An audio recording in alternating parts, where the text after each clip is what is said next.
Now the rotation degree is 48. But actually the boom is in neutral. It's in the zero position. But the degree is showing 48 degree. So we need a calibration. So first set operation setting. Press OK. Password 3 1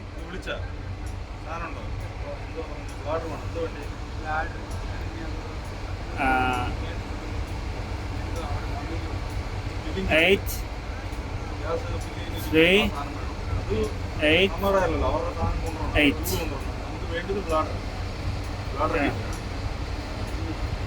Manual calibration. Press F6. Okay. Yeah. Rotation calibration. Press 0 set. Press act. F3. Press act. Now calibrated. Okay, done. Home page. Now this is 0 degree. 0 degree now. Okay, calibration finished.